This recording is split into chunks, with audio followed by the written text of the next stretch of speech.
Welcome to Crossroads. I'm your host, Joshua Philipp. We're here at the Value Voter Summit in Washington, talking to Rochelle Focaracci, who is with the Girl Scouts Why Not?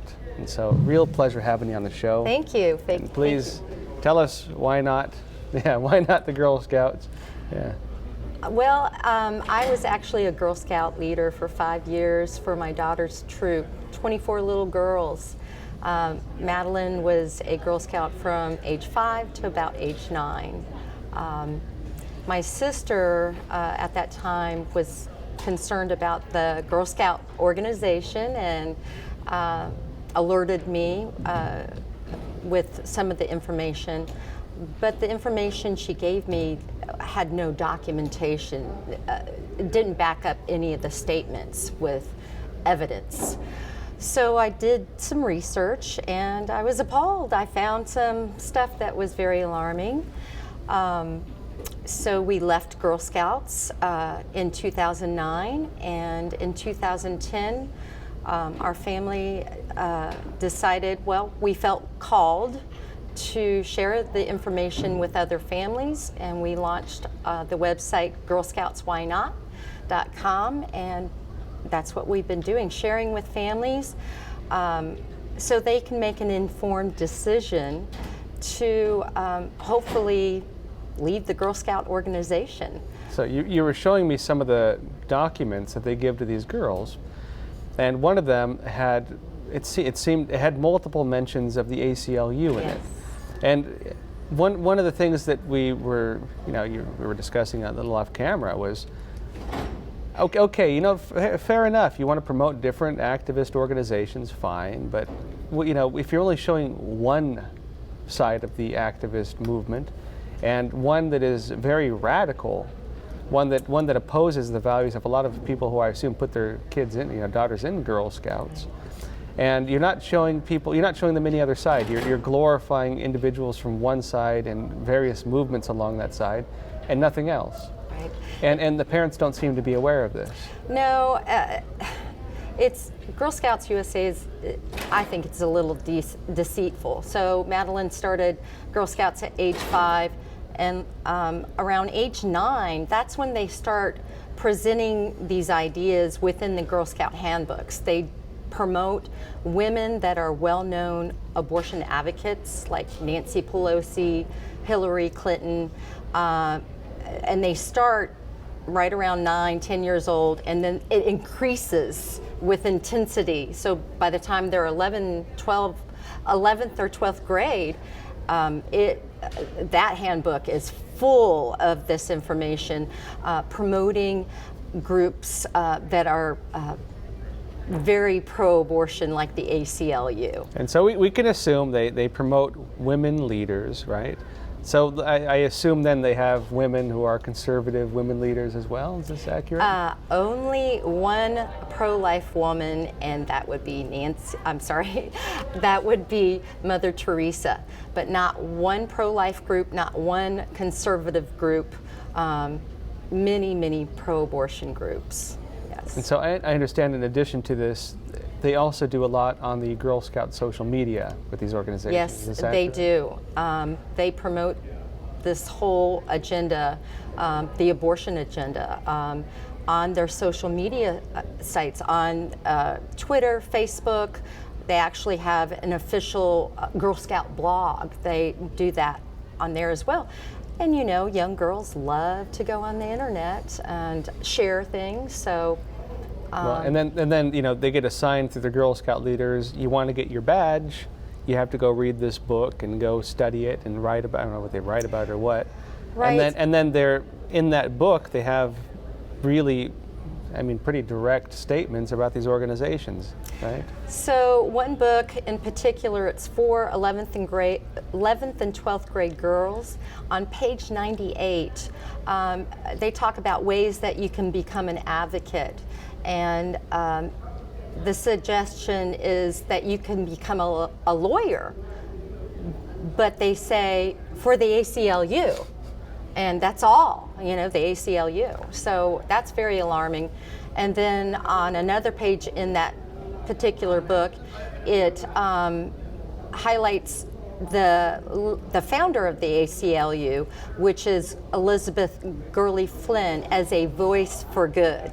And it's a bit bizarre. You have what seems to be a relatively, traditional valued organization, at least it's still perceived that way, teaching girls presumably good values and these things, and they're promoting a group that has a very clear political agenda and very clear political bias, which is often antithetical to people who would hold the values that the Girl Scouts used to represent.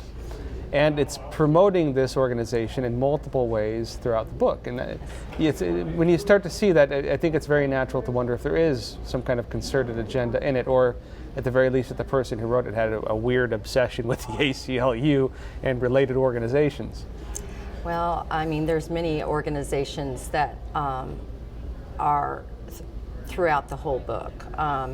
There's DoSomething.org, and if you go there, you can find some very alarming things that I probably can't even say on camera.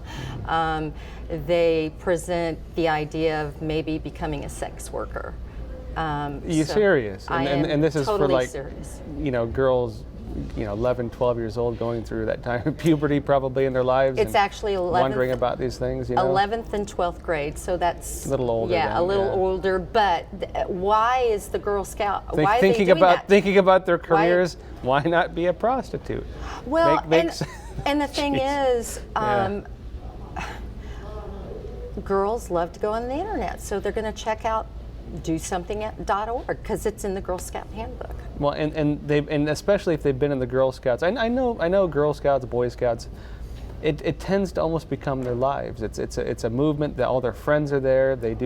All their activities are through it.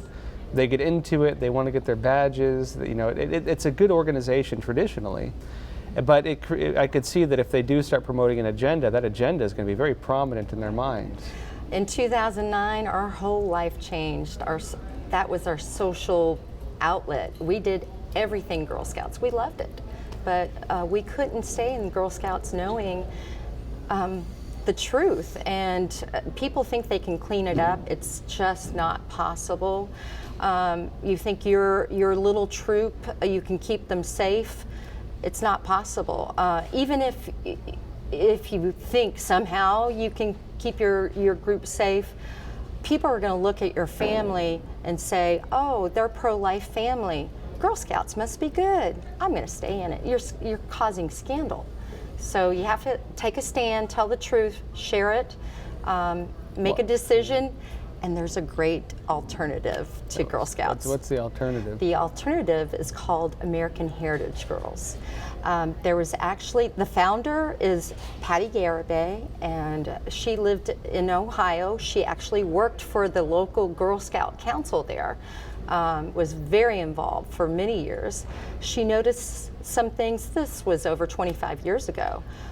She became alarmed and founded American Heritage Girls. Yeah. Well, and the thing is, I mean, look, if people like these organizations, like these, political factions, go for it. But parents aren't being told about this. Right. They're not being told that the organization that their kid's in is not representing the values they believe it represents, and in fact representing values that they very likely do not support.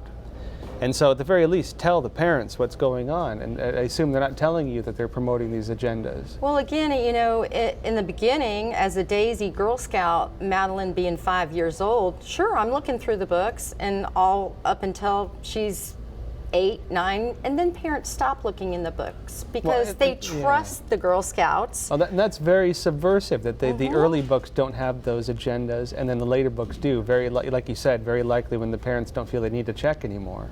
And the Girl Scouts actually have made an official statement that they don't take a position on abortion. Well, I don't think that's true. It's actually on their Girl Scout USA website that they don't take a position. They're neutral on abortion. Obviously, they're not. They're very one-sided. Interesting. And so I assume you saw that, pulled your daughter out, and or daughters out, and that's right. found a better organization. Yes. So, at least as you see it, yes. And we actually wanted to make sure that American Heritage Girls had no problems. We looked into their materials, we looked on their social media sites. There's not one problem. So we do refer families to that alternative. They are pro-family, pro-God, pro-life. They actually have a patch, a pro-life patch that the girls can earn. So where can people learn more about your organization? We're online. Just look up girlscoutswhynot.com. You can also Google my name, Rochelle Focaracci. I have a few interviews out there about this very subject. So great. Well, real pleasure having you on the show. Thank you. Appreciate Thank you it. so much for this opportunity. My pleasure.